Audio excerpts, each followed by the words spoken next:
Olá, pessoal. Eu sou o Fábio D'Angelo, trabalho como coordenador pedagógico do Instituto Esporte e Educação, e hoje a gente está aqui reunido, né, para conversar um pouco sobre pedagogia do esporte, pedagogia da educação física, que são assim temas e conteúdos muito importantes aqui para nós do Instituto Esporte e Educação.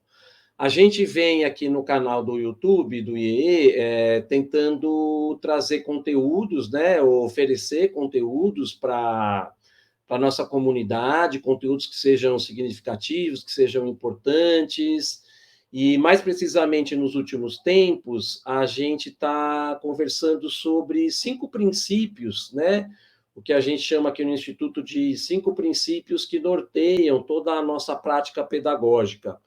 Nesse momento, a gente vai conversar de uma forma mais detalhada, mais aprofundada, sobre 2 princípios que são muito caros para nós, aqui do IEE, que é o princípio da inclusão de todos e todas, e o princípio da diversidade, que normalmente a gente costuma dizer que é o princípio do respeito à diversidade. Então, nós convidamos 3 profissionais, 3 professoras, pedagogas, profissionais que atuam diretamente com o tema da inclusão e da diversidade, e a gente espera aqui conversar e contribuir, né, para que a gente responda a questões que envolvem esses temas da cooperação, da inclusão e da diversidade, né? Então, a gente pensou em conversar sobre como é que se constrói uma prática pedagógica que seja coerente, né, com uma visão de mundo, uma visão de educação e de esporte comprometida com a inclusão e a diversidade, conversar sobre esse conceito de inclusão e analisar, refletir sobre se é possível falar de inclusão não só para pessoas com deficiência, mas para todos e todas que vivem experiências com o esporte e a educação física, conversar sobre essa relação de inclusão e diversidade, né? Por exemplo, é possível a gente dizer que quando a gente inclui a todos e todas, a gente já está respeitando e valorizando a diversidade, conversar sobre essa relação de inclusão, diversidade e equidade na perspectiva da garantia de direitos, conversar sobre práticas e intervenções pedagógicas. Então, as meninas que vão estar aqui com a gente, elas vão poder compartilhar experiências saudáveis de como elas têm feito, né, para concretizar a inclusão e a diversidade nas práticas pedagógicas e provavelmente celebrar aí avanços e conquistas que a gente tem feito. Então, eu gostaria primeiro de chamar a Cláudia, né, que é uma recém-chegada à rede do Instituto, né, Cláudia? Eu cheguei até você pelo nosso coordenador, que é o Alexandre Arena, eu sei que vocês têm conversado um pouco. Então, se você pudesse apresentar rapidamente para a gente dar sequência aqui à nossa conversa, por favor, querida.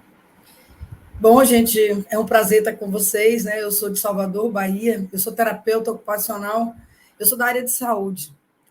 E eu costumo me apresentar dizendo que tudo que eu aprendi na saúde eu coloquei na educação. Então, eu sou assessora de saúde em educação aqui no município, nas escolas de Salvador, e isso me deu um upgrade na minha vida em relação à questão da inclusão, que é uma coisa que eu sempre acreditei, sempre trabalhei com meninos deficientes, pessoa com deficiente hoje, né? Quando eu comecei, eles eram excepcionais, e houve uma grande mudança nesse processo, e, assim, existem muitos avanços a serem discutidos, sim, eu acho bastante interessante estar aqui nesse bate-papo.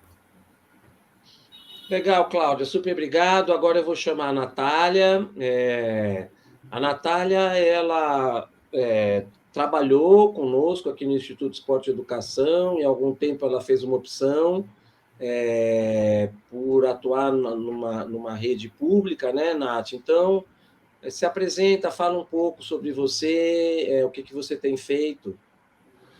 Bom, meu nome é Natália, né? Prazer estar aqui de volta, né? Para falar um pouquinho sobre o que eu aprendi muito no Instituto e que eu voltei para colocar em prática em sala de aula, em escola, que eu estava sentindo falta de estar com as crianças, né, que é um negócio que eu gosto muito.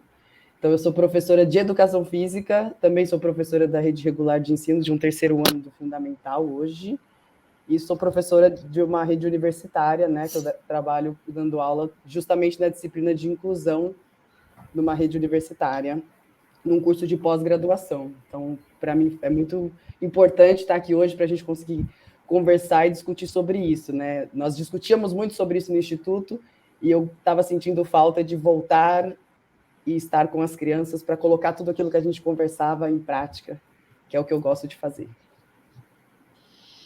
Legal, Natália.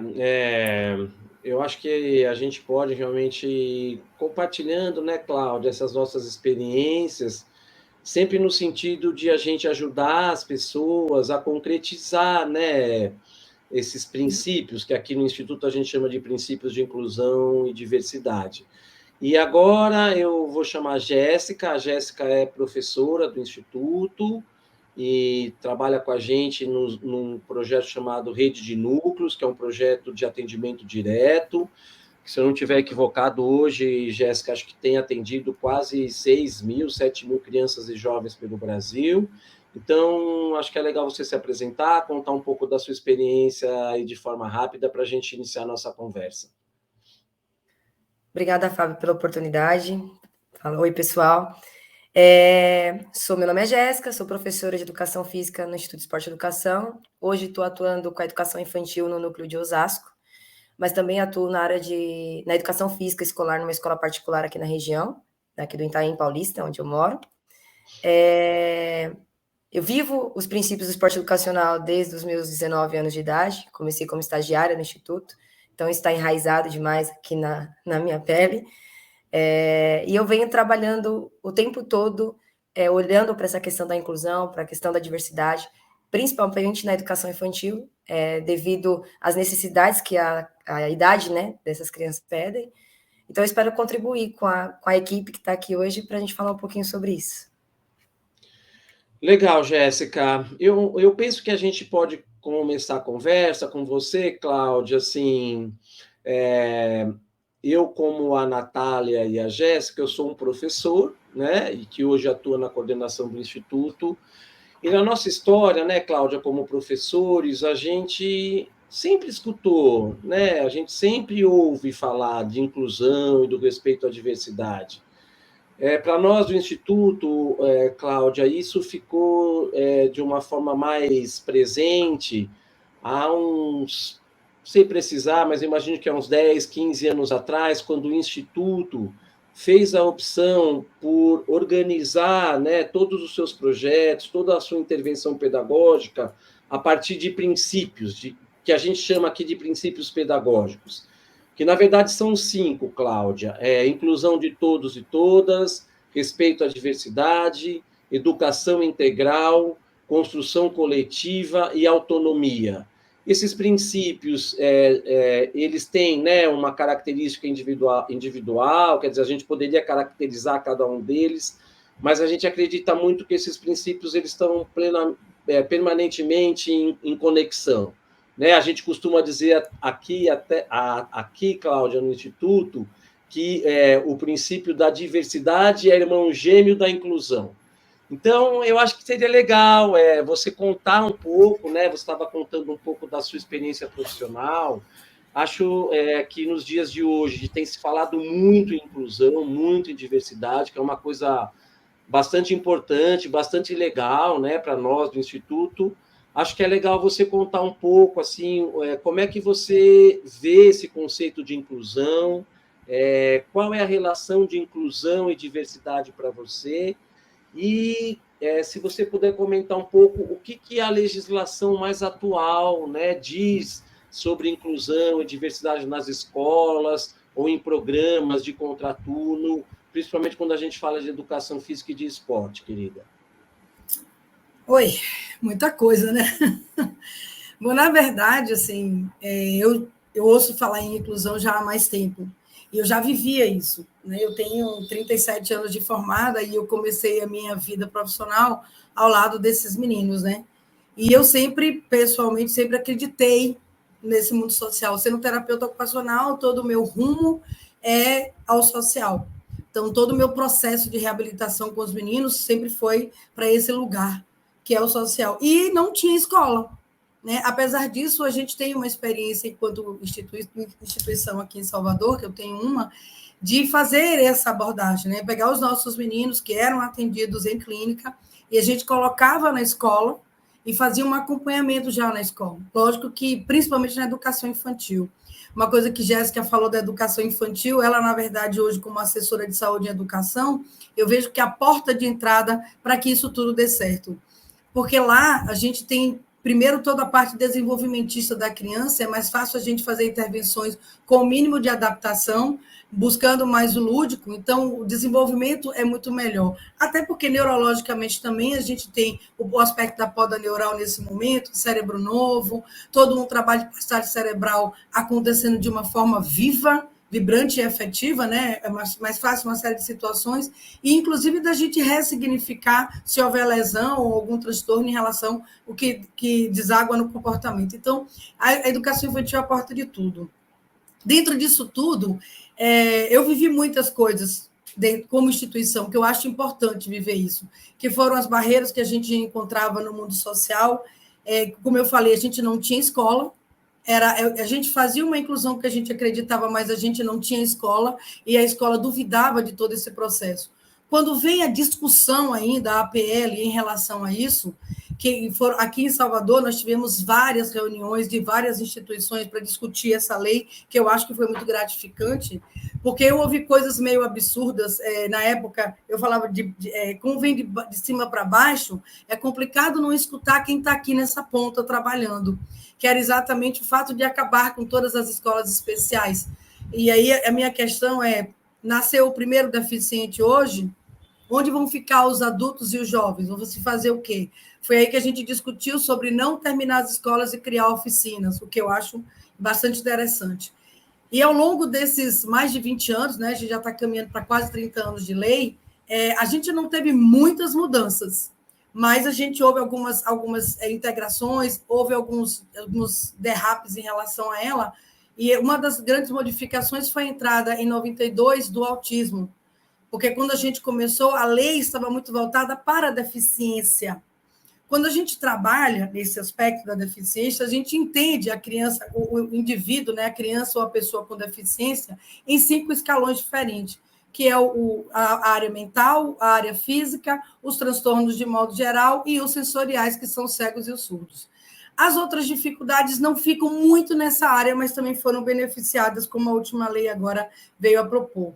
Mas o que na verdade, o grande ganho da lei está na entrada nas escolas. A gente pode entrar nas escolas. E qual foi o grande ganho? Eu canso de dizer isso. Primeiro, tem que existir, ainda estamos em processo de história, estamos vivendo essa história, que é a mudança do paradigma para o professor, para o pedagogo, que é não mais eu ensino e você aprende, mas como você aprende para eu lhe ensinar. Eu acho que esse é o grande paradigma. Eu venho falando sobre isso há anos, e a faculdade, a graduação, precisa mudar esse olhar, porque fica difícil para o professor que sai da faculdade passar por esse processo de inclusão em sala de aula e bater de cara com aquele que não aprende, e ela não sabe por que ele não aprende. Quando eu falo de trazer a saúde para a educação, é que é necessário trazer hoje o aspecto da neuropsicologia para todos os professores, para que eles possam realmente tomar pé da situação do que é uma deficiência, qual a diferença da deficiência para o transtorno e quais as dificuldades que essas crianças apresentam em 3 instâncias diferentes, assim como o Braille e também a Libras, que já é uma outra instância. Na verdade, é um campo muito grande. E o que a gente tem conseguido é, pelo menos, uma mudança de espaço, de local, de quem eu sou, da escola. Eu acho que isso a gente já percebe uma mudança, que é uma abertura, inclusive nos processos da educação física, onde a gente já vê uma preocupação desse professor de como inserir esse aluno dentro do aspecto escolar. Porque antes a gente tinha uma série de problemas, porque quando trazia esse corpo, já era um problema, é um a mais além da sala de aula. Então, no esporte também, dentro desse processo todo de assessoria que eu faço, o professor de educação física é uma mescla que precisa ser trabalhada, porque às vezes ele é esquecido dentro da escola regular. É como se o que ele fizesse fosse qualquer coisa, e não é verdade. Tem todo um processo extremamente vigoroso e rico para essa criança por causa da área motor e da psicomotricidade e esse movimento que é adquirido nesses esportes e na aula em si. Então, o ganho hoje para mim da lei foi esse olhar da escola, essa necessidade de aceitar, a necessidade de capacitar e a condição que hoje a gente oferece para esses meninos, que ainda está no comecinho. Se a gente pensar que são quilômetros, a gente está no começo de todo esse processo. E, como eu digo, nós estamos fazendo história. Não dá mais para voltar para trás, graças a Deus, mas esses meninos hoje têm um lugar. Eles são reconhecidos. A diversidade sempre existiu, sempre existirá. Nem um dedo é igual ao outro, nem as duas mãos. Isso a gente tem consciência. Mas aceitar isso e trabalhar isso foi outro ganho da lei. Hoje nós temos uma lei com algumas modificações que hoje ela atribui as dificuldades a um espaço mais reconhecido, que são os benefícios. Embora as adaptações devam ser feitas com mais cuidado e com menos abrangência, a gente consegue ter a gente acolhe melhor as crianças com dificuldades, porque elas eram vistas, às vezes, de alguma forma, com uma preguiça, como algo de desinteresse. Hoje, a gente vê o DEPAC, a gente vê o TDAH de uma outra forma, a gente entende a dislexia, consegue conceber as dificuldades na escrita ou na leitura de uma forma bem, assim, bem profícua, que eu acho que é importante isso, e, inclusive, os desacordos que são dentro da área motora da criança, não como uma coisa qualquer, mas como algo a ser visto e acolhido de uma forma mais respeitosa. Então, eu acho que esses foram alguns ganhos, e o último ganho foi exatamente, além dessa acolhida a esses distúrbios, beneficiando esses meninos com esse olhar, seria também a possibilidade de escolas hoje regulares terem também salas de ensino especial dentro das suas salas de aula. Nós temos algumas situações dentro da inclusão, que são meio, digamos, mais difíceis. E quando a gente pensa em ter uma área como essa, e como eu tenho lá no interior, porque aqui na Bahia, a gente tem uma diversidade de 417 municípios, fora os satélitezinhos ao redor desses municípios, que precisam de um olhar diferenciado em relação a isso, para a gente dar uma chance mais real para esses meninos. E uma das escapatórias seria essa, por causa do número de deficientes dentro das cidades.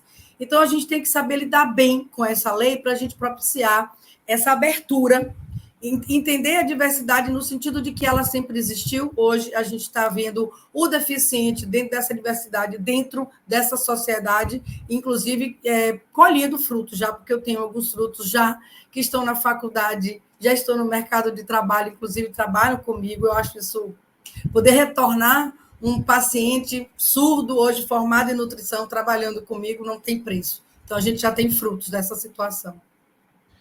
Legal, Cláudia. Assim, eu posso falar um pouco como professor, né? A gente, assim, e aqui no Instituto a gente tem projetos que circulam por formação continuada, né? De professores, de gestores, coordenadores, e acho que é um depoimento bem pessoal nesse momento. Assim, eu, como professor, a gente, num determinado momento, a gente se assusta um pouco, porque a gente entra em contato com esse mundo, que, como você falou, ele é recheado de inúmeras e infinitas nuances, né, Cláudia? E, normalmente, a gente pode ter um farol que nos breque e diz assim, olha, você não tem formação, você precisa se especializar. Mas, assim, a gente acredita no Instituto, lógico, nessa capacitação, nessa formação continuada, mas eu não sei se você concorda, a gente nunca vai estar pronto e acabado, né, para trabalhar nessa perspectiva da inclusão e do respeito à diversidade.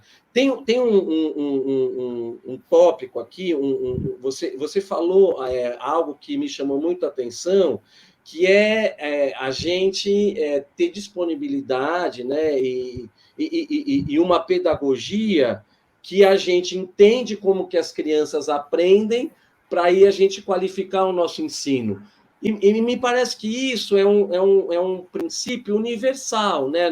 Não importa quais são as nuances, quais são as individualidades, a identidade de cada um. Isso é um princípio universal. Sim. Como é que as crianças aprendem? A partir daí eu posso qualificar o meu ensino. Então, eu queria, se você puder, Cláudia, comentar um pouquinho, né, sobre como é para você, aqui no Instituto, eu costumo dizer muito que toda a pedagogia ela tem que se revestir de o que eu chamo de flexibilizações e diversificações, né? Porque a partir da flexibilização, da diversificação, eu consigo provavelmente atender com mais qualidade, com mais carinho a todos e todas. Fala um pouco, Cláudia, da parte da pedagogia mesmo, sabe? Das orientações didáticas. Como que você nos ajudaria, né, a adotar pedagogias cada vez mais inclusivas e que respeitam a diversidade? Olha, esse choque que você fala é muito interessante porque eu vivi isso desde o início. Então, eu entrei muito na área da capacitação. E, assim, como área de saúde, como terapeuta ocupacional, eu pude levar o conhecimento da saúde para a educação. Então, uma das formas que a gente tem é exatamente, né, acreditando que o conhecimento liberta, seria passar para esse professor de o que é esse quadro, porque coisas como esse louco, esse maluco, eu não sei o que é que eu vou fazer com isso. Eu sei que esse choque ele existiu. É muito complicado nunca ter estudado, nunca ter vivido anos e anos dentro desse aspecto do preconceito em relação que as crianças deficientes, excepcionais na época, os especiais, os deficientes, não aprendiam. Eles estavam fora das escolas porque não aprendiam. De repente, esse paradigma se quebra de uma hora para outra, as portas se abrem e os meninos estão lá dentro. Óbvio que não dá para você estalar os dedos e mudar todos esses conceitos de uma hora para outra. Por isso que eu costumo dizer às professoras, estamos fazendo história. Calma, porque nós somos hoje protagonistas de uma longa história. Eu já passei momentos da minha vida de ver caras feias no shopping com os meninos, ou mesmo nos bares, quando a gente levava os meninos para se divertir, os adolescentes. Eles saíam para dançar, eles saíam para se divertir, e as pessoas se incomodavam de vê-los dançando. Eles não podiam dançar porque aquilo incomodava as pessoas. E eu dizia, qual o problema? Eu me canso de dizer que eu já arranjei muita briga, o filho não era meu, mas eu já briguei muito na rua por causa disso, porque o espaço é deles. Daí que a diversidade existe, eles sempre estiveram aí, agora a gente pode mostrar que eles são gente como qualquer um. Quanto à questão da pedagogia, uma coisa que você falou, a gente nunca vai estar preparado, e, na verdade, sim, eu canso de dizer que cada vez que entra uma nova criança no meu consultório, porque eu atendo enfermaria, essa criança, para mim, é colocar meu diploma lá no gancho, porque eu vou começar a entender todo o processo dela. Porque a parte mais subjetiva disso tudo é de que cada um é um. Não adianta conhecer um Down que você vai conhecer todos, que não é verdade. Não adianta conhecer um autista que você vai conhecer todos, que não é verdade. Porque dentro dessa cabecinha aqui existe um ser humano diferenciado. Então, eles têm, primeiro, a genética, depois eles têm todo o aspecto familiar e todas as influências que eles têm ao redor, que é a questão social, e depois, contudo, veria a parte da deficiência. Só se você for pensar no mental, nós temos 3 classificações. 3, em média. A gente tem o leve, o moderado e o severo. A gente tem o limítrofe e a gente tem o severo profundo. Isso são classificações que chama retardo. Outro dia uma pessoa estava me dizendo, mas retardo não é uma palavra feia. Não é uma palavra feia, está no CID. Essa, de fato, é a nomenclatura dada às crianças que apresentam deficiência intelectual. É retardo mental. A palavra retardo, que infelizmente caiu e virou pejorativa, na verdade, ela expressa exatamente o que essa criança apresenta, atraso. E é por isso que, até mesmo dentro da lei, a definição, tanto da lei como da deficiência, é que ela precisa de mais tempo para aprender. Então, esse momento de aprendizado, quando às vezes essa é uma das táticas pedagógicas que eu uso muito, quando a gente volta, eu vou dar um exemplo mais prático em termos de corpo. Então, a gente tem uma criança que ela precisa aprender a pular com os 2 pés. e ela não consegue pular com os 2 pés. Então, eu tenho que voltar a fazer uma dinâmica onde ela possa não pular, mas saber usar os 2 pés de uma forma mais segura para que ela possa deslocar esse corpo. Então, não dá para ela fazer vários pulos, ela vai fazer um bem pequenininho, até que ela possa ter esse corpo de uma forma mais segura.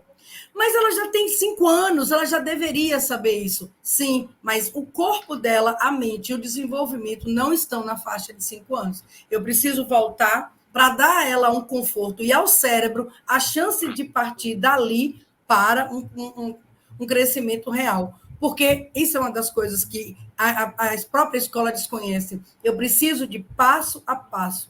Então, um dos processos pedagógicos a serem conhecidos é o desenvolvimento infantil. Mesmo a questão da psicomotricidade real, voltar isso para a pedagogia, para que todas as linhas de pensamento e todas as adaptações que são necessárias ao processo sejam lidos dentro daquilo que a criança é capaz, que tem habilidade área por área, idade por idade. Quando a gente pensa que vai colocá-los dentro de uma condição de conforto para aprender, a criança avança.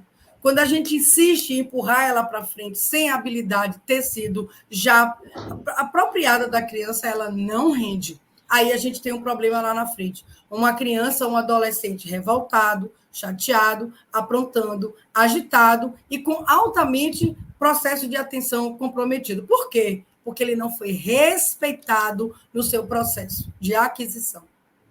Então acho que... Opa, desculpa, diga, Cláudia. Diga. Então, eu acho que assim, é importante, né, a sua contribuição para a gente fazendo algumas sínteses. Né? Eu acho que uma síntese importante que a gente faz aqui é que quando o assunto é inclusão e diversidade, seja no ensino, do esporte ou qualquer objeto de conhecimento, a gente deve respeitar as individualidades, e isso quer dizer a gente flexibilizar, a gente diversificar os tempos, os espaços, os recursos, as regras que permeiam aí todo o processo de aprendizagem. Né? Você falou uma coisa legal, a Natália e a Jéssica, né, são professoras que estão fazendo história, né, Cláudio? Eu acho que é legal a gente trazê-las agora para a conversa. Jéssica, eu vou, acho que abrir primeiro um espaço para a Natália, né, porque ela é nossa convidada, mas a questão, a pergunta para vocês é a mesma, e aí se a Cláudia quiser também, ela pode entrar na conversa. Eu queria que vocês contassem um pouco, né, enquanto professoras, seja no ensino formal, né, Natália, ou no ensino informal, Jéssica, como que vocês veem, né, como professoras, esse desafio de trabalhar nessa perspectiva da inclusão e do respeito à diversidade, e como que vocês concretizam aí nos seus projetos didáticos esses princípios, né? Então, de forma bastante prática, assim, como é que vocês encaram o desafio da inclusão e da diversidade e como vocês atuam pedagogicamente na didática de vocês, com ações que favorecem, né, a inclusão e o respeito à diversidade. Vamos lá, Nath, acho que você pode começar contando um pouquinho. Bom, vamos lá. Bom, eu sempre vi isso como um desafio positivo, né? Sempre foi uma área que eu gostei muito de enxergar. Eu concordo muito com o que a Cláudia falou, que a gente ainda está num processo dentro disso, né? Isso é um processo e a gente está ainda no comecinho desse processo, principalmente porque muitos atores dentro da escola precisam entender o que é essa inclusão, né? Como efetivamente se concretiza a inclusão, né? O que é essa participação e esse olhar. Então, até quando você falou, né, Cláudia, de entender como aprende, até eu anotei assim, aqui, porque é uma coisa que a gente faz muito, né, até enquanto professor, é observar esse processo e não só o resultado, né? Que quando a gente observa só o resultado, a gente só olha para o erro do aluno, né?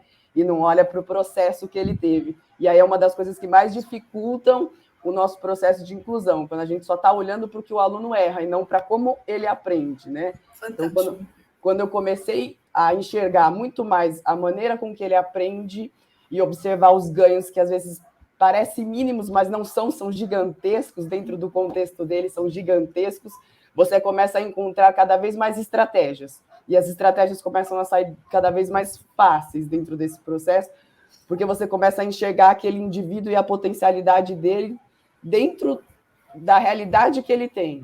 Então, se você está, né, eu tenho um aluno, por exemplo, que ele tem muita dificuldade de compreensão de atividade de quadra, né? Então, a gente desce para a quadra de entender o jogo. Então, a gente usa muito o recurso de lousa, né? De explicar a atividade na lousa, de desenhar a atividade na lousa. E isso, para ele, foi muito bom, até ele começar a entender o jogo em si. Então, a gente explica o jogo, explica as regras, mostra o jogo desenhando o jogo em si, e para ele isso foi clareando cada vez mais, até que ele conseguisse participar bem da atividade, porque compreender o jogo para ele ainda era muito caótico, e nós da educação física às vezes temos essa tendência de só explicar a atividade, né, oralmente. Então, vocês vão fazer isso, tal. Então, você só explica a atividade, e para algumas crianças, essa explicação só oral fica bem num contexto muito longe, né? Ele está só te ouvindo, mas ele não está realmente compreendendo aquilo que está acontecendo, né? E para esse meu aluno em específico, isso foi muito bom para ele, né? Para ele entender. Uma outra estratégia que funcionava muito, recurso visual, funciona muito para alguns alunos meus, né, que são autistas, recurso visual de rotina de aula, né? Então, em que momento que eu estou na minha aula, em que momento que vai acontecer agora, principalmente para não desequilibrar esse meu aluno, porque ele sabe exatamente que aquilo vai acabar e que alguma outra coisa vai acontecer logo em seguida. Então, isso tem funcionado bastante para que não cause alguns desequilíbrios, porque às vezes eles estão, sim, em alguma atividade que eles gostam muito, e interromper aquele momento pode causar um desequilíbrio, e aí ele sabe o que vem depois. Então, ele sabe que aquilo em algum momento vai acabar, e ele sabe o que vem depois, e ele entendeu que existe uma tarefa que vem depois. Lógico que isso não acontece do dia para a noite, que é isso um dos pontos também da inclusão, né? As pessoas acham que a gente chega com uma estratégia, ela vai estar lá pronta, montada, e que vai ser lindo, ela vai funcionar na primeira vez que a gente experimentar aquela estratégia, ela vai dar certo. E nem sempre é assim, aliás, quase nunca é assim, né? Nós temos que insistir nas estratégias e encontrando outras maneiras, às vezes, de adaptar a própria estratégia, né?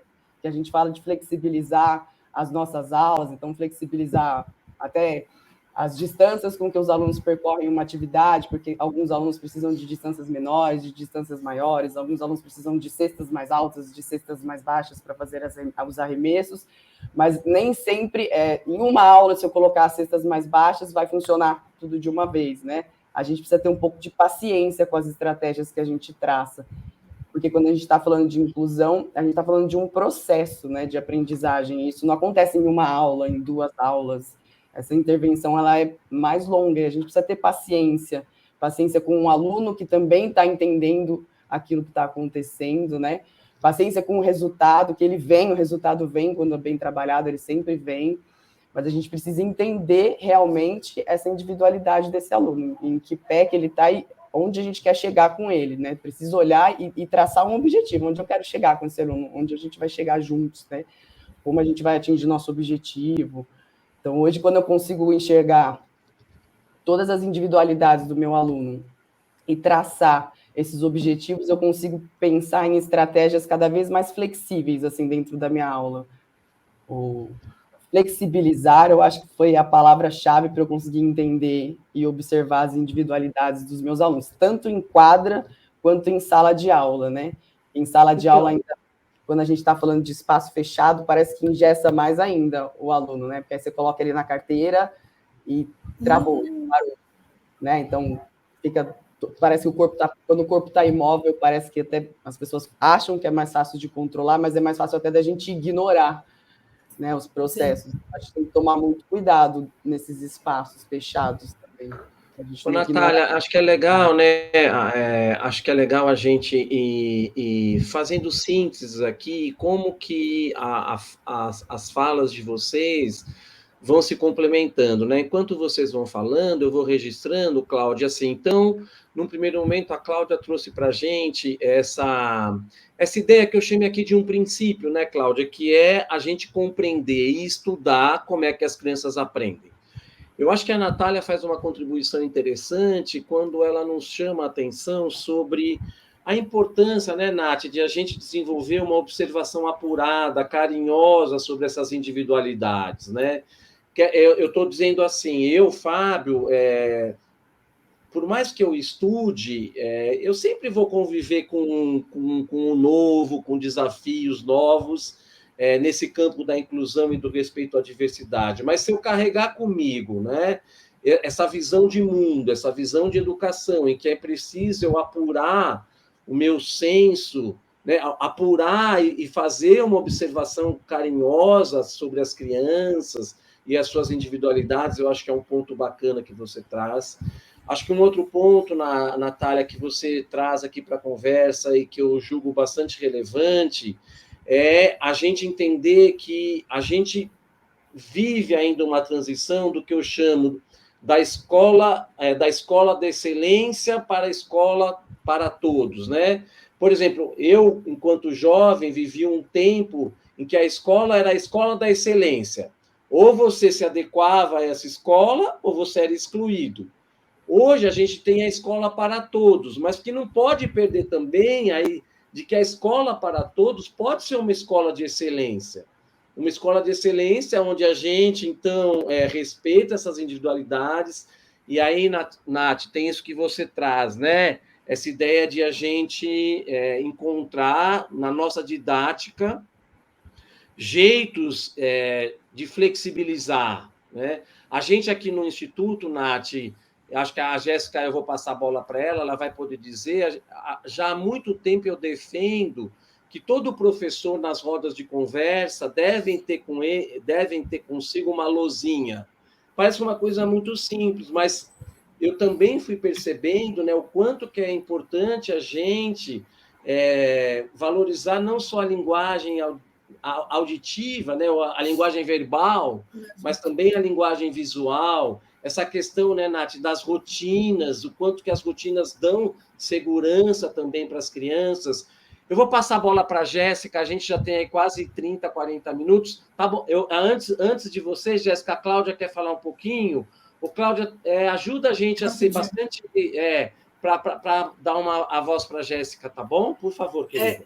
Bastante interessante o que a Natália falou, que é exatamente isso que a gente espera do professor, sair da caixinha. É muito importante isso. E quando o professor percebe isso, tudo fica mais fácil. Porque não é que seja uma coisa tão fácil assim. Mas quando o professor sai da caixinha e começa a enxergar isso, isso vira uma grande ferramenta na mão do professor. E é isso que o tempo inteiro eu bato com os meus professores.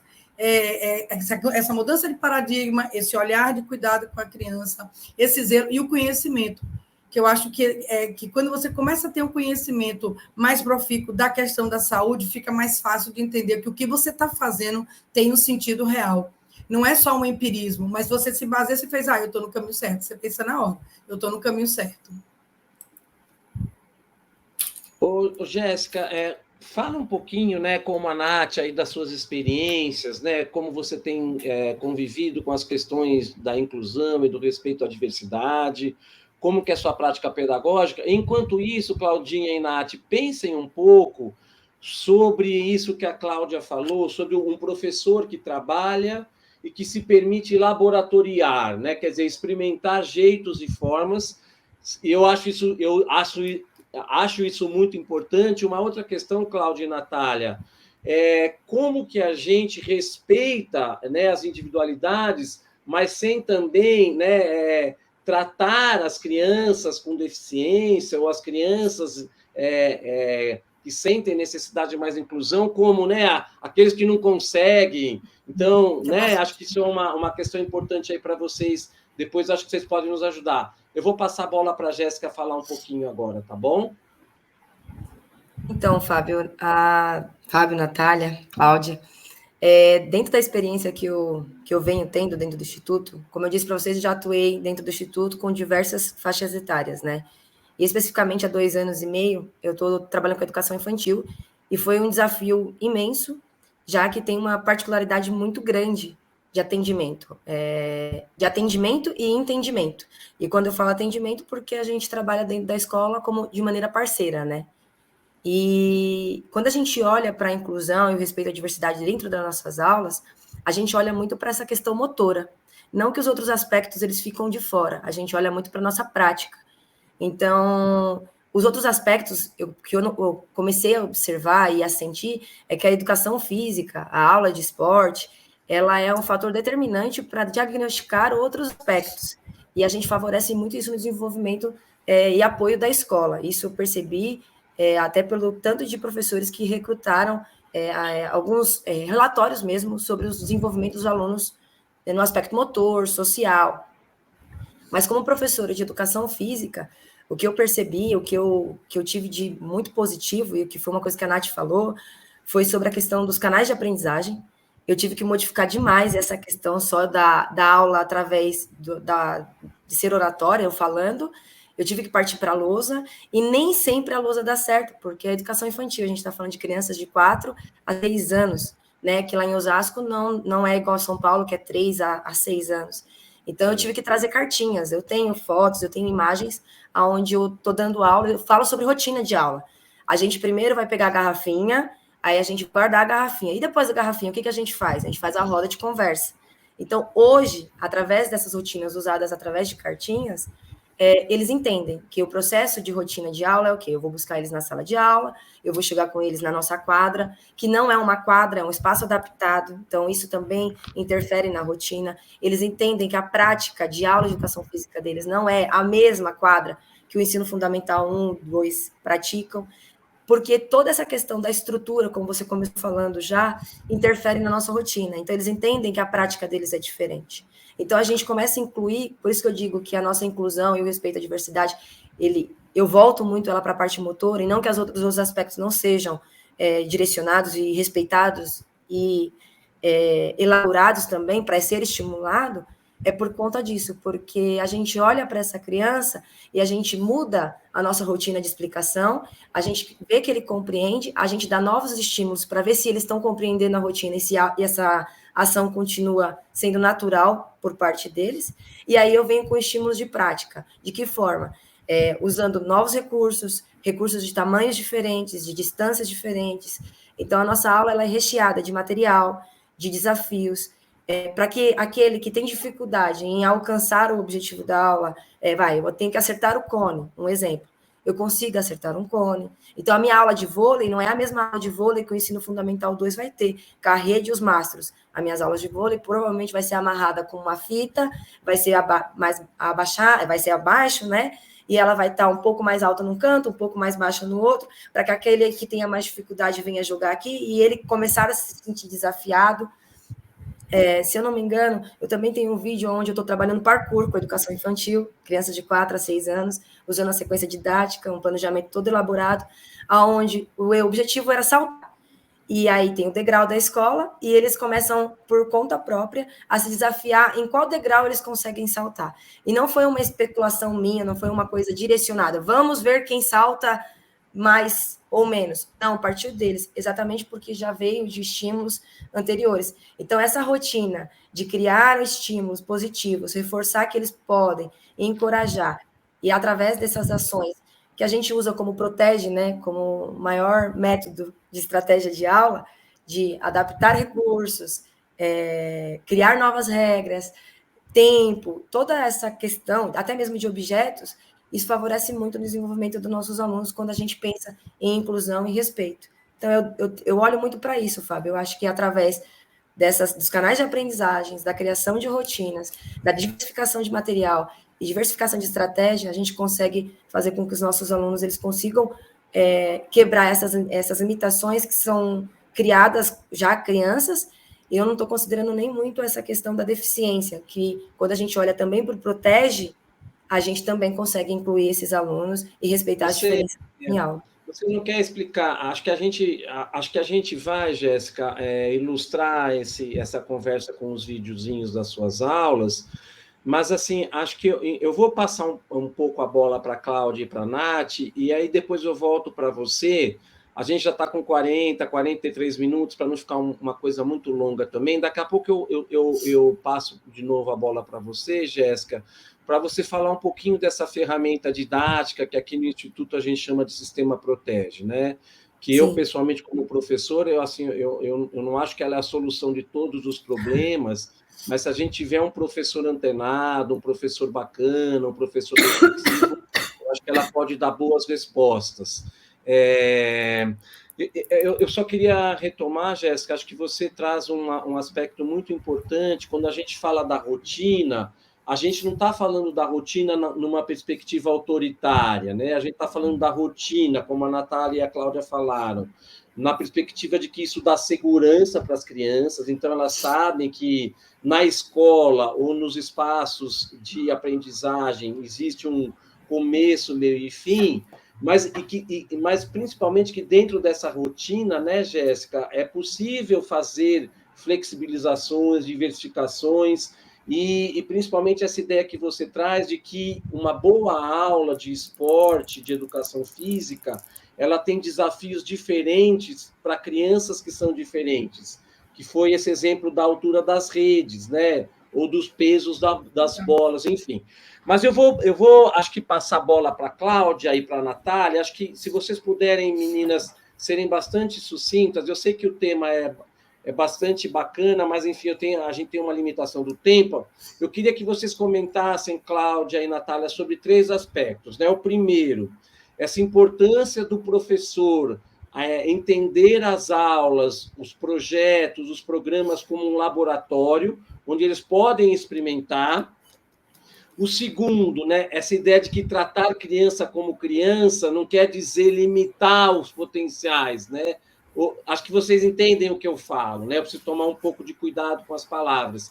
E terceiro, Cláudia, se você e Natália, vocês puderem falar sobre essa síndrome que eu vejo nas escolas hoje, que é a síndrome do encaminhamento a partir dos laudos, né? Essa coisa dos laudos, e o quanto que a escola e os professores também não estão se escondendo atrás disso, tá bom? Então, eu vou dar aí 1 ou 2 minutos aí para cada uma de vocês. Vai, 3 minutos aí. 3 minutos, Cláudia, tá bom? Para vocês falarem um pouquinho, que senão a gente vai ficar com algo muito extenso aqui. Por favor, querida. Nossa, um monte de coisa que você pediu aí, 3 minutos, 1 minuto para cada. Olha só. Primeiro, a fala da Jéssica foi perfeita. É interessante a gente pensar aqui, sair da caixinha também, é imaginar de que, eu sempre pergunto isso nas minhas palestras, 2 coisas que chocam as pessoas. Eles são diferentes? E a segunda a gente vive no mundo dos cegos e no mundo dos surdos, e normalmente os professores têm muito medo de responder, né? Acham que eu estou fazendo perguntas que vão botar eles numa sinuca. E, na verdade, assim, a resposta é muito simples. Sim, eles são diferentes. Eles são diferentes exatamente nessa concepção e nesse olhar. Eu preciso ter mais cuidado ao fazer qualquer tipo de intervenção. Sobre essa questão aí do professor que experimenta, que faz a sua aula no laboratório, essa questão de tratar a criança como criança, mas sem... não sei se é melhor, eu não estou encontrando a palavra, mas sem limitar aquilo que não deve ser limitado. E terceiro, Nath, você que trabalha em escola, né, essa questão dos laudos, como é que você vê isso hoje, entendeu? Bom, vamos lá. Para mim, o professor tem que ser sempre, né, é um espaço de experimento mesmo, né? Não um experimento num sentido de estou testando de qualquer forma, mas a gente tem que estar num espaço em que a gente está tentando algumas coisas. Eu não estou testando de qualquer forma, mas eu estou tentando algumas coisas. Eu me preparo para aquilo, mas eu estou, sim, laboratoriando, eu estou experimentando, eu estou trocando o tempo todo com os meus pares, se possível, para conseguir usar aqueles espaços, porque as pessoas são diferentes, né? Como a Cláudia disse, não adianta eu achar que sei tudo sobre autismo quando eu receber uma criança com autismo, que eu vou estar pronto, 100% pronto, sabendo todas as estratégias, que eu não vou estar, né? Que algumas estratégias vão ter que ser construídas por tentativa e erro, que algumas estratégias vão precisar desse laboratório, que algumas estratégias vão precisar ser construídas junto com aquela criança, não vão funcionar. Então, eu acho que esse laboratório tem que acontecer, sim. E a gente tem que estar pronto e preparado para enfrentar esse laboratório, né? Que há esse receio, né? De achar que tem essa receita de bolo, né? Que se eu ler tudo sobre o assunto, a hora que chegar aquela criança, eu tenho que ter um manual, praticamente, de como fazer e o que fazer, né? Que é mais ou menos a expectativa que muitos professores têm quando eles recebem um aluno com deficiência. Eles acreditam que esse aluno vai chegar, e até juntando com um pouco com essa síndrome do encaminhamento que você fala, Fábio. Essa síndrome do encaminhamento caminha muito com esse manual do o que fazer com esse aluno, né? Parece que o professor acha que se ele recebeu o encaminhamento, vai vir com o manual do o que fazer exatamente com esse aluno, como se isso fosse dar todas as respostas das estratégias que a gente possa ter para esse aluno aprender. e não necessariamente é isso. Não que o encaminhamento é ruim, não que o encaminhamento é negativo de forma alguma, né? Ele auxilia para as parcerias, auxilia para as questões de saúde, é totalmente positivo, mas a gente não pode estar preso nesse encaminhamento para montar alguma estratégia, porque tem gente que se engessa, né, nessa expectativa. Eu só vou fazer alguma coisa se esse aluno tiver um encaminhamento, eu só vou fazer alguma coisa, ele não tem nada, para que eu vou fazer alguma coisa? Né? Então, eu fico esperando esse encaminhamento, ou eu fico esperando, se eu não sei o que é, então também como é que eu posso fazer alguma coisa? Se eu não sei o que ele tem, se eu não sei o que é, mas espera aí, como que ele está aprendendo? O que ele está aprendendo? Né? A Cláudia citou várias questões, né? Tem as questões familiares que interferem em como essa criança é. Então, uma criança com síndrome de Down, ela é diferente por questões sociais, por questões familiares, por experiências de vida. Então, só aquele encaminhamento dizendo que ela é uma criança com síndrome de Down não vai traçar exatamente tudo que eu preciso saber sobre ela. Tem muitas outras questões envolvidas. Então, o encaminhamento, ele não é a única resposta que eu preciso, né, enquanto professora. Então, não posso me engessar muito disso. E a escola ainda está meio presa nisso, né, nessa questão de esperar esse encaminhamento. Tem o lado positivo de ter um encaminhamento para poder fazer um atendimento educacional especializado, tem todos esses pontos legais nisso, mas eu não posso me prender enquanto professor a isso, até porque nós vamos atender essa criança, ela tendo encaminhamento ou ela não tendo encaminhamento, eles são nossos alunos, então isso não muda nada. E tratar criança como criança, né, sem limitar, sem olhar para esse capacitismo, né, olhar além das potencialidades das crianças, eu falo muito sobre o diálogo, né, de celebrar todas as conquistas das crianças com elas, né. Então, por exemplo, eu tenho um aluno que ele só conhece os numerais de 1 até 100, a gente está nessa conquista do 1 até o 100, né, ele chega no 99, no 100, às vezes ele engasa, e o resto da turma já vai, né, até a 4ª ordem, vai até 1000. Então, toda vez que a gente faz jogos com numerais, os numerais deles vai até o 100, e ele faz os mesmos jogos que a turma dentro dos numerais que ele está trabalhando, que é os numerais até 100. Então, se ele acerta, ele ganha igual a turma, os outros colegas ganham. Então, a gente celebra todas as conquistas da mesma forma que os colegas celebram as conquistas com os numerais maiores, né? Então, para ele, aquilo está dentro. Ele compreende, né, até pela faixa etária dele, ele compreende que ele está no numeral abaixo do resto da sala, mas ele entende que isso é uma conquista e que ele tem avançado dentro do que ele está aprendendo. E tudo isso é celebrado junto com ele, dialogado junto com ele. Eu converso muito com as crianças, principalmente as que fazem atividades um pouco mais diferenciadas em algumas questões, porque eles sabem, por exemplo, ele sabe que ele faz uma atividade um pouco mais diferenciada nas questões numéricas. Então, eu converso muito com ele, poxa, olha como você melhorou dentro disso. A criança tem muita noção do que está acontecendo ali dentro da sala de aula, né? Crianças são crianças, mas eles sabem exatamente o que está acontecendo ali dentro, quando a gente é sincero e dialoga sobre isso. Eles têm ideia, sim, do que está acontecendo, e a gente conversando sobre isso, as conquistas são muito celebradas, eles entendem, e a vontade de ir além ainda fica maior, né, de conquistar mesmo. Pô, agora eu cheguei no numeral 100, professor, eu acertei todos dentro do que eu conseguia, ele acertou todas, então ele tirou 10, assim como o outro também tirou 10, né, a gente fala 10 hipotético, a gente não trabalha com essas notas, mas o outro também acertou tudo, o outro também tirou 10, mas ele não está comparando com o outro que tinha até o numeral 1000. Para ele tirou 10 e ele estava dentro do 100 e era aquilo, e aquilo foi perfeito, e aquilo foi ótimo, foi 10 mesmo, e está ótimo. Então, a gente trabalha muito eu trabalho muito com essa questão do diálogo, e celebrando essa conquista dele. Então, até a Cláudia deu o exemplo, ele só consegue dar aquele pequeno salto, o quanto a gente celebra daquela conquista, daquele pequeno salto, né? Porque é uma baita de uma conquista. Se a gente tratar todas essas etapas como se elas fossem pequenas, elas vão continuar sendo pequenas, né? Então, a gente tem que tratar elas sempre como grandes, porque elas são grandes. Cláudia, você quer comentar um pouquinho? Sim. Como eu estava falando, essa questão dessas duas perguntas que eu costumo fazer, se eles são diferentes e o que é que as pessoas sentem em relação a isso se a gente vive no mundo dos cegos. Então, assim, as pessoas têm medo de falar porque vem a questão do preconceito, e eles são diferentes, sim.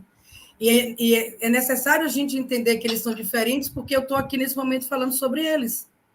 Eu preciso pensar de que forma eu vou passar tudo isso. Eu não estou aqui falando de outra criança, a não ser uma criança que tem uma necessidade especial e que precisa ser vista dessa forma. Então, a diferença já está aí. Isso não me faz ser preconceituoso, me faz ser cuidadoso.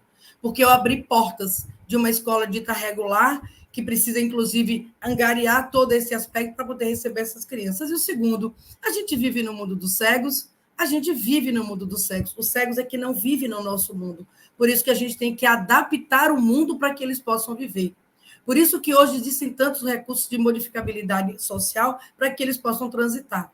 Então, essas duas dimensões levam a gente a entender de que a gente precisa mudar o nosso mundo para receber essas crianças. Essa coisa do laboratório eu acho interessante porque as pessoas têm muito medo.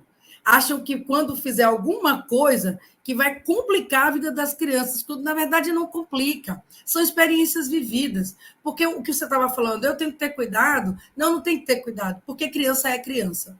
Não existe o autismo, existe uma criança com autismo. Não existe síndrome de Down, existe uma criança com síndrome de Down. O fato dela ser criança significa que ela tem um desenvolvimento, que ela se desenvolve como todas, que ela tem uma margem, que a gente, através daquela tabela, a gente vai sabendo se ela tem atraso ou não. Daí que a gente vai significar o sintoma de atraso que a criança vem apresentar, porque em determinado momento, X% de crianças conseguem fazer isso com o pulo. X crianças não conseguem. Então, por que esse X não consegue? O estudo começou assim. Então, elas são apenas crianças. E não existe limite. Porque eu estou há 40 anos trabalhando com essas crianças, eu não sei qual é o limite delas. Eu sei que elas avançam. Eu sei que elas vão para frente. O esporte é uma das ferramentas mais lindas que eu conheço para trazer para esses meninos uma coisa chamada autoestima. Uma medalha no peito muda a vida de uma criança como essa. Ela demonstra, ela mostra, ela traz para a sala de aula um outro contexto. Eu sou campeão, eu tenho uma medalha de ouro, eu venci, eu consegui, eu joguei uma bolinha, participei de vários eventos em relação a isso, e o como é importante para eles vencer, não importa como ele está vencendo, mas ele jogou a bola para ele, ele venceu. E isso é muito importante para eles. Acho que uma questão que você traz, né, Cláudia, que assim, do que eu acompanho também, né, da sua prática, enfim, da sua história, do que eu pude acompanhar, uma das coisas mais legais que eu vejo é que você traz essa ideia de que todas as crianças podem aprender, né? O que a gente precisa é compreender com cada vez mais competência como é que elas aprendem, né? Uhum. E eu gostei bastante, eu não sei se foi a Natália, acho que foi você, Cláudia, que falou sobre essa relação do desenvolvimento da linguagem corporal, que eu chamo de alfabetização corporal, e a autoestima. Né? Quer dizer, crianças que circulam e que vivem bem, o que eu chamo aqui de uma educação corporal, de uma alfabetização corporal, provavelmente tem muito mais condições de se inserir socialmente, né? E eu acho isso muito importante. Se vocês me permitem, Jéssica, eu vou passar um pouquinho a bola para você. E o que eu queria, Jéssica, assim, que você comentasse um pouco, né, sobre o Sistema Protege, que é essa ferramenta didática que a gente adota aqui no Instituto Esporte e Educação, e qual é a grande contribuição dessa ferramenta, né? Porque a gente falou aqui de flexibilizar, de adaptar, de diversificar. A Cláudia agora citou um conceito que eu confesso que eu não conhecia, que é o conceito de modificabilidade. Então, quer dizer, se a gente quer uma escola para todos, ou um esporte para todos e todas com excelência, provavelmente essas palavras, né, Natália? Flexibilizar, diversificar, modificar, adaptar, elas devem estar muito presentes. Eu acho que a ferramenta que a gente chama de Sistema Protege é muito potente nesse sentido, né, Jéssica? Sim, Fábio. Até porque quando a gente olha, né, para essa questão da inclusão e do respeito, né, à diversidade, quando a gente olha para o Protege, eles se conversam, né? Porque acredito que quem está assistindo a live não tenha escutado alguma coisa sobre o Sistema Protege. Como você disse, é uma ferramenta onde a gente vai adaptar e modificar algumas situações de aula, então pessoas, recursos, organização de regras, tempo, espaço, gesto, estruturar funções. Então, Fábio, se eu esqueci alguma coisa, me lembra, mas é que está mais ou menos aí fresco. São estratégias que a gente vai olhar para a turma e vai fazer as modificações quando necessárias e, dependendo, modificar em todas, porque, como eu disse para vocês, eu trabalho com educação infantil. Nem sempre uma aula coletiva é viável para mim, então eu tenho que mexer em pessoas, eu tenho que adaptar os recursos, porque eu preciso que eles entendam sobre textura, sobre peso, sobre distância.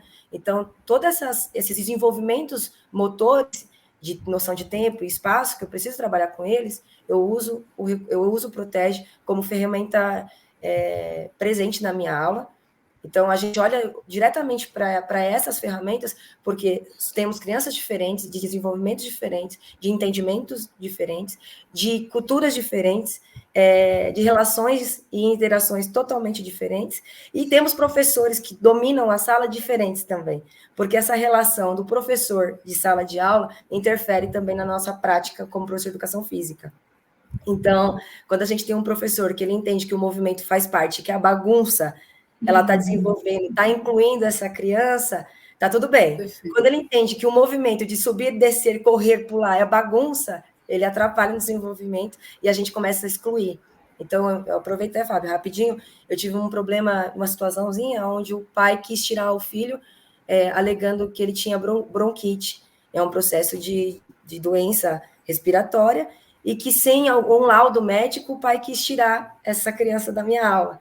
E eu precisei conversar com esse pai para explicar outras vertentes, pedir que ele fizesse acompanhamento para que ele não tirasse, porque é uma criança de 4 anos de idade, onde talvez isso é só momentâneo, porque ele é criança, e lá na frente ele, de repente, se sentiria melhor e continuaria praticando. Então, existem tantas questões interferindo nisso, nessa questão da inclusão e do respeito à diversidade, e quando a gente olha para o Protege, a gente consegue trazer essa criança de outra forma, de praticar com gestos diferentes, não corre tanto, corre menos, corre fazendo movimento de câmera lenta. Então, é dessa forma que eu consigo usar o Protege para incluir e para fazer valer essa questão da diferença, né?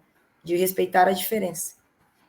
E uma coisa que eu acho legal de falar, Fábio, que eu esqueci, é sobre o seu olhar muito crítico sobre oficinas do esporte. Quando a gente olha para essa questão das cores, quando a gente olha para os materiais adaptados, que essas relações, elas favorecem também na nossa aula. Então, a gente está chegando, né, a quase 1 hora já, e a Cláudia quer... Acho que eu vou passar a bola para vocês, mas acho legal, Cláudia, Natália e Jéssica, a gente fazer uma síntese. É lógico que é uma síntese a partir aqui da minha leitura, mas que a gente pode, né, deixar para as pessoas, para os professores, enfim, que assistem aqui a nossa conversa. Quando a gente fala, então, sobre uma pedagogia do esporte que quer ser cada vez mais inclusiva e que respeite a diversidade, acho que a grande contribuição, né, uma das grandes contribuições da Cláudia é a gente estudar e compreender cada vez mais como é que as crianças aprendem. Quando a gente estuda e compreende essa lógica, a gente passa a respeitar melhor e mais as individualidades. A Natália trouxe um aspecto bastante importante, que é a pedagogia do esporte, que aqui a gente defende, ela vai valorizar muito provavelmente mais o processo do que o produto. Agora, não quer dizer que valorizar o processo não é celebrar as conquistas e as aprendizagens que as crianças vão construindo. Metodologicamente, né, Jéssica, você e a Natália trazem para a gente essa ideia de que os professores que trabalham na lógica da inclusão devem apurar e fazer uma observação carinhosa, eu chamei aqui de uma observação carinhosa sobre quem são seus alunos, quem são os estudantes e os diferentes contextos.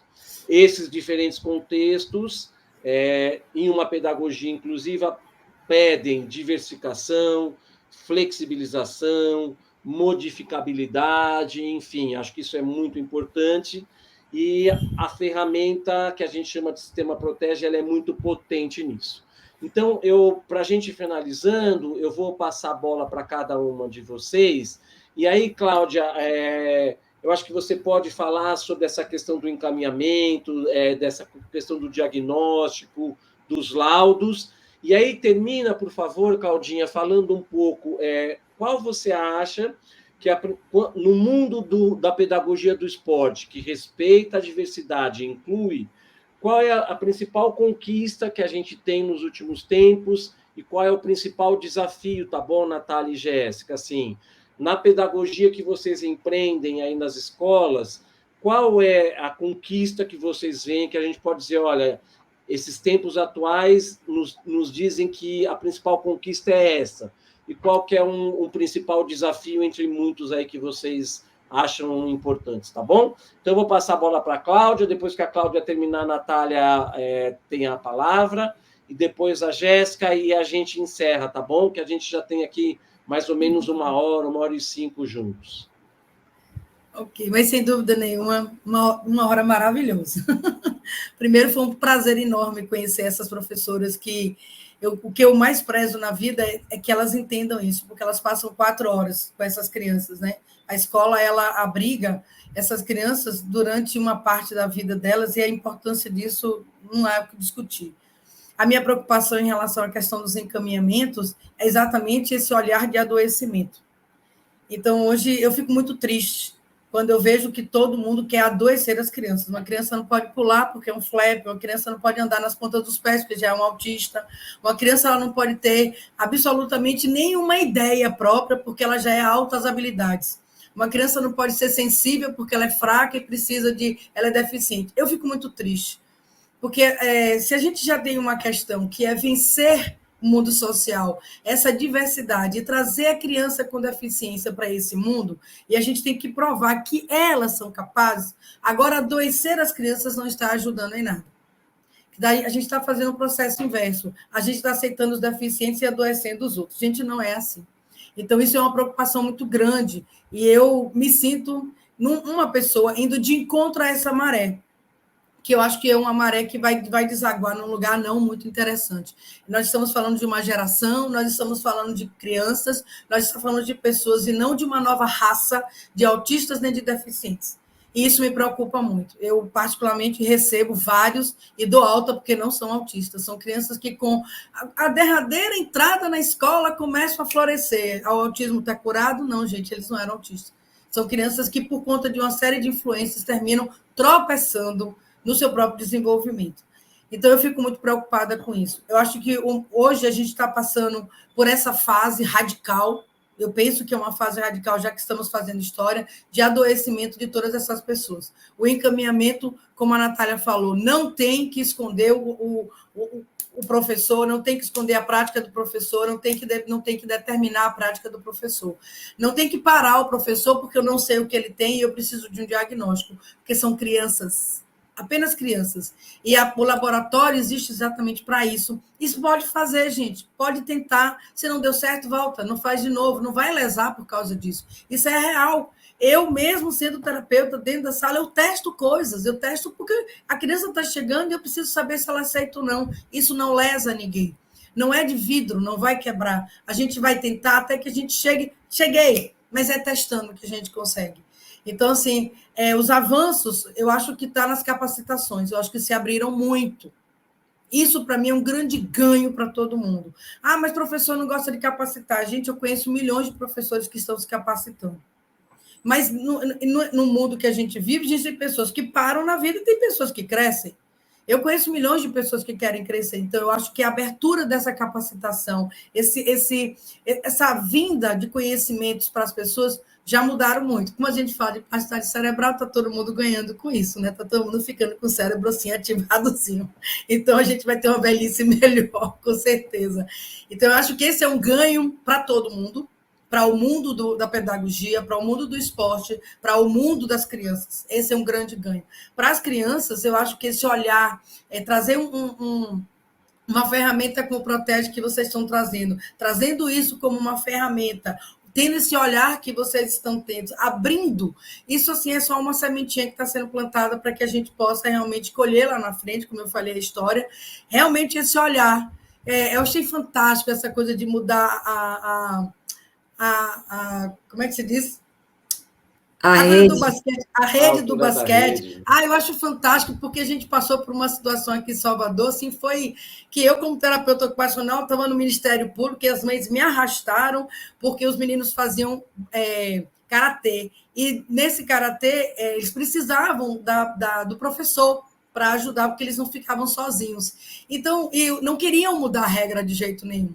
E na verdade, era um esporte para meninos especiais. E não queriam mudar de jeito nenhum. Aí nós fomos para o MP, aí as mães, né? Bara Pedral, você vai lá brigar pela gente. Lá fui eu discutir com o promotor, trazer para ele todas as questões neurológicas, as questões sintomáticas, a necessidade de ter. Eu sei que a gente conseguiu. Porque eu acho que o maior ganho no esporte é exatamente também tirar o esporte da caixinha. É também mudar, é saber ser flexível com regras para de entendimento dessas crianças e adaptações também. Isso é abrir mais ainda esse mundo da diversidade, onde o especial, o deficiente, a criança com deficiência é capaz de viver. E nada mais do que as Olimpíadas Paralímpicas, né? Essa é uma das maiores aberturas que hoje a gente tem, na verdade, ainda é pequena, porque são os deficientes físicos. Precisamos trazer os outros. E aí a gente tem que abrir, mas não é a história que a gente está fazendo, então esse é mais um passo que a gente vai dar. E quando vocês falam sobre o Protege, a gente está conseguindo criar, aumentar, em vez de ser uma caixinha de areia, quem sabe a gente não vai ser uma praia inteira. Então eu acho que esse é o grande ganho, são esses passos que a gente está dando em relação à inclusão e à diversidade. Legal, Claudinha. Vamos lá, Natália. Fala um pouco aí do que você pensa enquanto conquistas, que você vê nos contextos onde você trabalha e desafios ou um desafio ainda aí para a gente tentar vencer.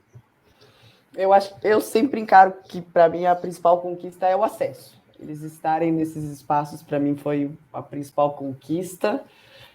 Mas eu ainda acredito que, ao mesmo tempo que isso é a principal conquista, também é o principal desafio, né? Como que é esse acesso com qualidade, né? Porque ele está acessado, a conquista do acesso está garantida, mas o desafio é com que qualidade a gente pode garantir esse acesso, né? Ele ainda não é de qualidade, a gente sabe que não é, a gente sabe que tem muito caminho para percorrer ainda para esse acesso de qualidade, e que nem todas as pessoas estão realmente envolvidas para que esse acesso seja de qualidade, né? Então, para mim, isso é o principal desafio, aí como que a gente consegue romper com alguns paradigmas. Tem muita gente ainda com um pensamento muito atrasado em cima disso, presa em algumas barreiras que são bem difíceis de romper. A gente escuta muita conversa em bastidores de sala de professores aí que são bem chocantes de se ouvir dentro desse contexto que você nem imagina assim, que ainda existam, né? Então, a hora que a gente escuta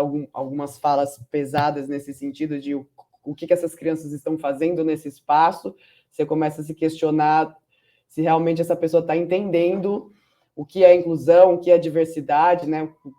Como é que essa pessoa está trabalhando numa perspectiva da diversidade, se ela ainda está se questionando sobre o diferente num espaço escolar, né? Ela não compreendeu o que é a diversidade do ser humano no espaço escolar. Então, acho que para mim esse é o principal desafio, que as pessoas consigam realmente entender o que é a diversidade dentro de um espaço escolar. Mas a principal conquista foi o acesso. Para mim, sempre vai ser o acesso, como garantia de direito, principalmente num país como o nosso, que a garantia de direito à educação precisa estar na legislação. Legal, Natália. Vamos lá, Jéssica. Ai, Fábio, olhando para a discussão e olhando para tudo que eu venho fazendo e buscando, né? Eu acho que como eu volto muito para a questão motora, porque está enraizado, né? Eu acho que a maior conquista mesmo é eu conseguir ver a liberdade corporal dos meus alunos, independente das habilidades motoras, das dificuldades que elas aconteçam, mas as realizações de pequenas ações. Então, é o jogar o vôlei positivamente, conseguindo alcançar, fazer com que a bola passe, tendo força suficiente para isso, criando desafios dentro da aula. Então, assim, quando eu vejo que eles conseguiram realizar as ações que estavam determinadas dentro da aula, que seja aquela coisa momentânea, para mim já é uma ótima conquista. E o desafio é manter esse acesso, como a Nath disse, de qualidade. Então, eu tenho que dar boas aulas de educação física para que eles tenham acesso, para que eles se desenvolvam e que eles continuem tendo qualidade sobre o acesso ao esporte, da maneira que eles possam jogar esporte. Então, o esporte para a criança. Então, para mim, a conquista é essa e, ao mesmo tempo, é o desafio. Legal. Eu acho que a gente vai caminhando para encerrar aqui nossa conversa e eu penso que nessa fala final de vocês tem alguns aprendizados importantes, né? Por exemplo, quando a Cláudia fala, né, Cláudia, de tirar, como qualquer outro fenômeno, o esporte da caixinha, né? Eu achei isso bastante interessante, porque você nos convida a entender que o fenômeno esporte, como qualquer objeto de estudo, como qualquer objeto de conhecimento, como qualquer objeto da cultura, ele não está pronto e acabado, né? Quer dizer, ele pode ser, ele está permanentemente em transformação, e isso nos dá a oportunidade de reconstruir, de ressignificar o esporte a partir das motivações, dos interesses daqueles que praticam, né?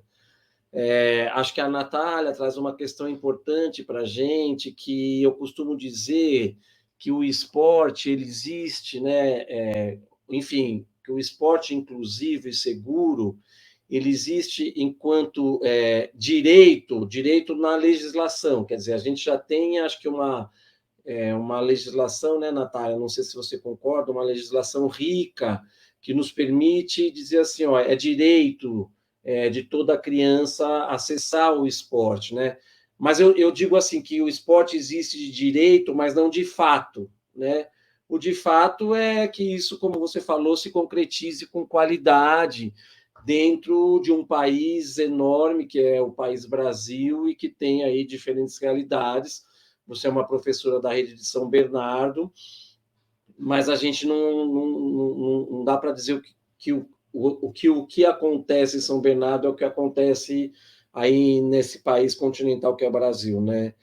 E a Jéssica, essa ideia, né, Jéssica, de que você diz que aquilo que é uma conquista é também um desafio, porque permanentemente a gente pode estar a gente pode estar qualificando, né, melhorando o nosso jeito de ensinar esporte, né? Acho que uma questão bacana que o Instituto tem é essa compreensão de que o nó da questão é método, é jeito, né? E de que método é o que aproxima, eu costumo dizer, intenção de intervenção, porque de boas intenções o mundo está cheio, né?